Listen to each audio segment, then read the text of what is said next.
Unit 5, Part 1, Civil Engineering Uses of Rocks.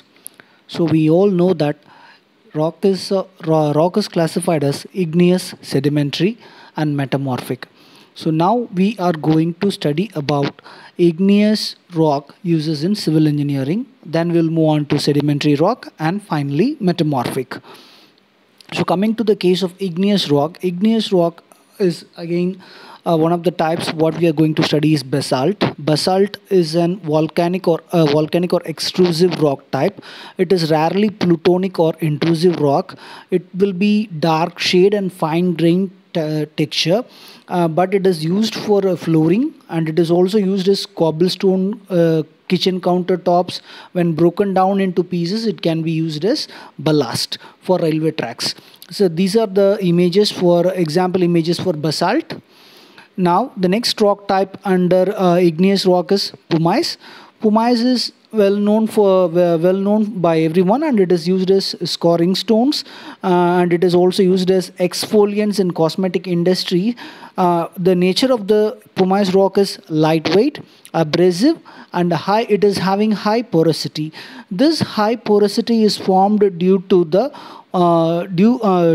volcanic ejection, but the lava, when it mixes with the atmospheric air, it traps most of the air particles or air inside of the lava.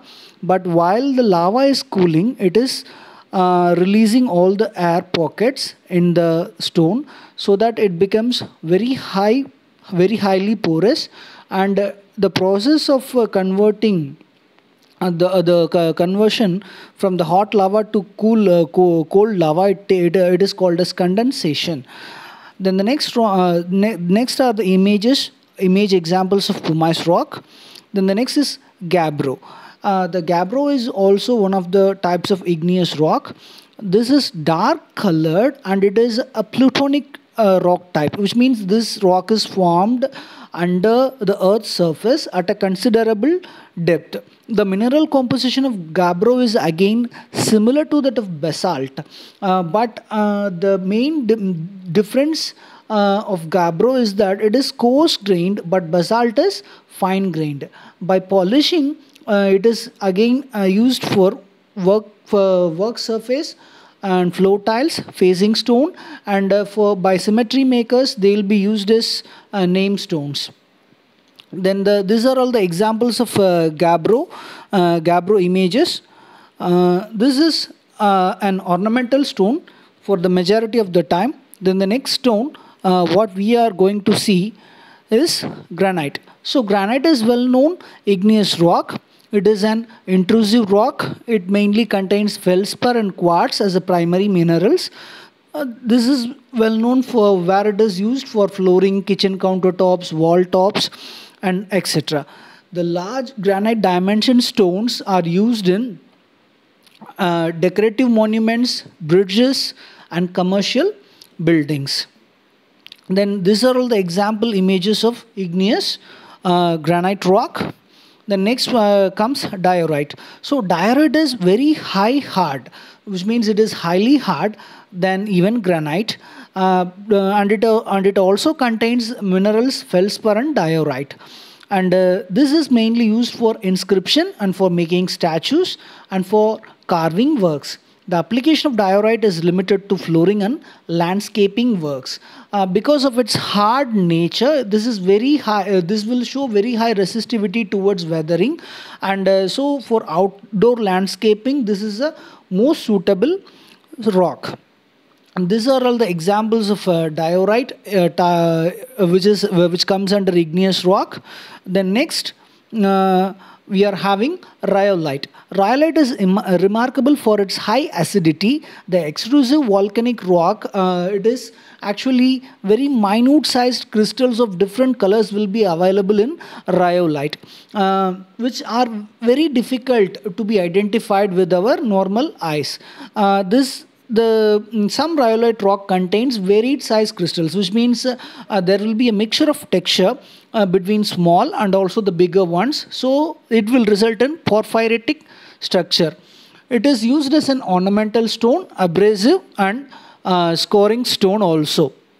Then these are all the example images of rhyolite. Next comes obsidian. So obsidian is also one of the ornamental stones.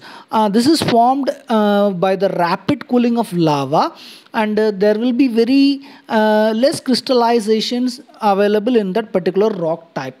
But this is also called as amorphous glass, and this is a natural glass type. So this particular kind of rock is used to make scalpel blades, ornamental stones, and decorative specimens.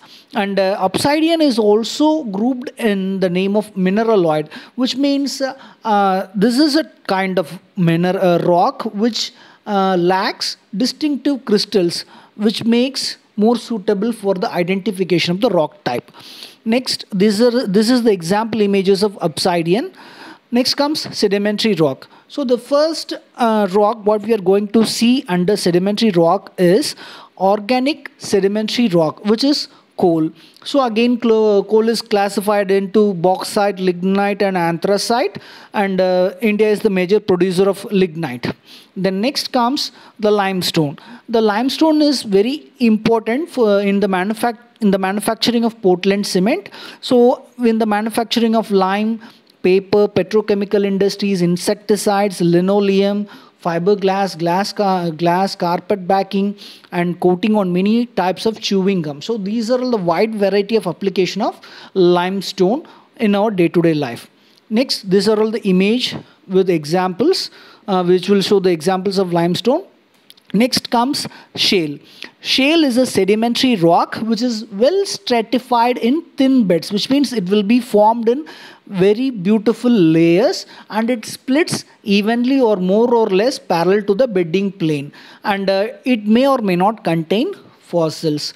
So this is a component material for making bricks and cement.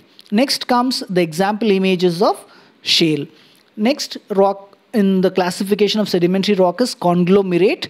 As conglomerate is again a sedimentary rock which will be very hard. It will be having round or angular minerals, but it will be it will be present in fragments that will be cemented together or held together by the strong binding force of silica, lime, iron oxide, or clay. Usually this will be most thick crude stratified layers will be available in nature, but it is used in construction industry and also for decoration. Then these are all the example images of conglomerate stone. Next comes sandstone. So sandstone is a very well known building material which is used to build even Red Fort in India, and it is available in variety of colors, and due to its rough feel the surface will be uneven and the edges will be rounded because of the hard coarse grains. And next, it is also used in construction industry, which is very easy to work with, and the color will be available from red, brown, and the red brown stone it will be called as brownstone. Then next, these are all the example images of sandstone. Next comes metamorphic rock. The metamorphic rock is formed by the changes which is happening to the sedimentary and also to the igneous rock. So the first type is slate. Slate is produced by low grade metamorphism, which means here the lateral pressure plays major role rather than the temperature, because when there is a sedimentary rock or an igneous rock, when it is subjected to lateral pressure which is very high when compared to the temperature, this will result in low grade metamorphism, and this low grade metamorphism results in the production of slate rocks. And the example which is shown in the slide shows the directions of the lateral pressure from where the lateral pressure will be applied. So due to the lateral pressure, the location where the pressure is acting, that will create new minerals at right angle to the direction of the forces applied. So that is the reason why you may find different colors in the middle of a large stone masses when it is a slate, and also they will tend to break or split not in the cleavage planes from which are formed from their original material. So you can see with this particular rock specimen image, you can see a white streak or white patches which is formed due to the lateral pressure and where the coin is also kept. Next comes the schist. Schist is uneven, granular and medium to coarse grained crystalline with prominent parallel mineral orientation, which means the minerals will be oriented or arranged in a parallel structure from one to the other. Again, the color varies from silver white to all shades of gray with yellow to brown tones. It again, the color depends upon the mineral. So it may also contain graphite. It is used as a building stone. So this is the example images of schist. Next comes gneiss. So gneiss will be uneven, medium to coarse grained crystalline with more or less parallel mineral orientation. Actually, the colors will be again highly variable. It will be very difficult to diagnose through the colors.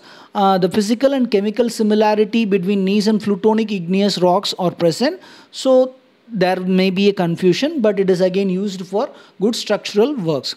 Then this is the image which is showing you the sample of gneiss rock.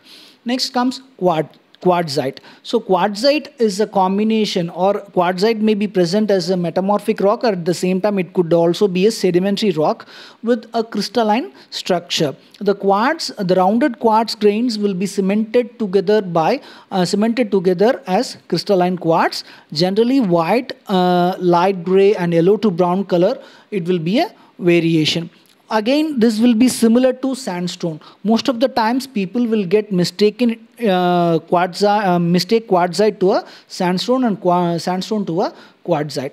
Next comes the example images of quartzite. Next rock is serpentinite. Serpentinite derives its name from its similarity between the snake's skin. And due to the high presence of ferromagnesian minerals, the stone gets its color. And here the origin of an serpentinite rock is igneous in origin, and it is alteration results in the formation of metamorphic rock called serpentinite. So this rock is mainly used in ornamental works for indoors because it is in outdoors it is affected badly by weather, so it will become pale and it will get destructed soon. The next is the image of serpentinite rock. Then next comes marble. Marble is again a metamorphosed limestone, but this metamorphism happens due to contact metamorphism, which is very close to a major igneous intrusion. But at the same time, or it can take place due to the heavy pressure at the destructive plate margins, which means between the tectonic plates, whenever there is a movement, it will result in the formation of marble. The sample image that will be followed in this slide, it is taken from Carrara, Italy. So this there will be again the color variation in this marble will be white, dark gray, and it all again depends upon the impurities present in the limestone. So this is a marble is having a parent material. It will be called as limestone, which is a kind of sedimentary rock. And again, marble cannot be exposed to outdoors. It will suffer from weathering, and due to weathering it may lose its strength. Next, this is the colored image of that marble. So it may show some patches and impurities. These were all due to the presence of other minerals. Next, this slide presents the common use of rocks. So first we will be using rock for building construction, structural wall construction, cement manufacturing, concrete works, and pavement and road construction. For tunneling, rock is the base material we need to be considered about. And next comes brick and tile manufacturing industry uses rocks, and architectural and monumental stone, interior decoration, exterior decoration, fillers and paints, asbestos sheet and plaster, wall panels, and finally ballast for railroads. So all this civil engineering works depends upon the rock. So this is the end of this particular topic, and next section will be on rock bearing strength based on texture. And I would like to thank for all the people, those who have contributed through online content, and by using that online content I have prepared this particular slide. Thank you and best of luck.